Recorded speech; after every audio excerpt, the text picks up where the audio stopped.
ते आज मी बनवणार आहे उपवासाचा भगर आणि चटणी। ती कढई ठेवलेली आहे, आता त्यामध्ये तेल सोडत आहे। त्यामध्ये 2-3 मिरच्या कट करून घेतलेल्या आहेत, ते टाकायचं आहे।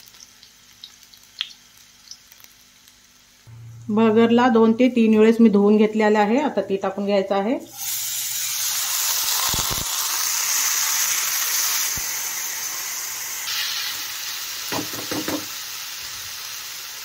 त्यानंतर पाणी टाकून घ्यायचं आहे।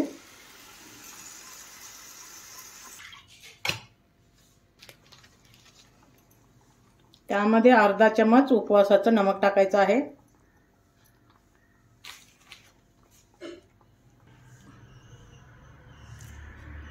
आता याला 7 मिनिट कमी आचवर शिजवून घ्यायचं आहे।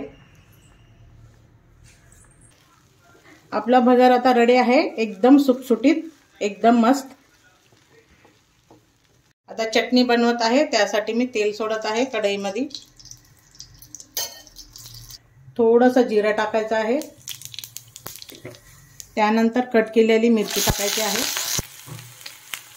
त्यानंतर कट केलेला टमाटर टाकायचा आहे। अर्धा नमक उपवासाचं नमक टाकायचं आहे।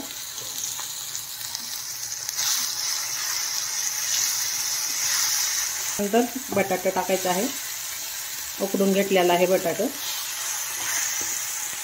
हे शेंगदाणे भाजून वाटून घेतलेले आहे, ती टाकून घ्यायचं आहे।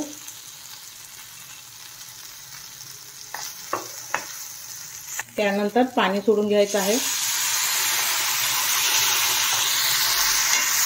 आता याला 5 मिनिट शिजवून घ्यायचं आहे। प्रकारची आपली चटणी रेडी आहे आणि भगर पण किती सुटसुटीत झालेला आहे, हे बघा, एकदम खुल्लं।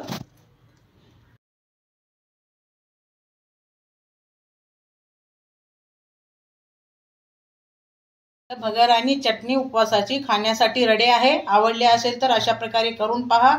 लाईक करा, शेअर करा, कमेंट करा।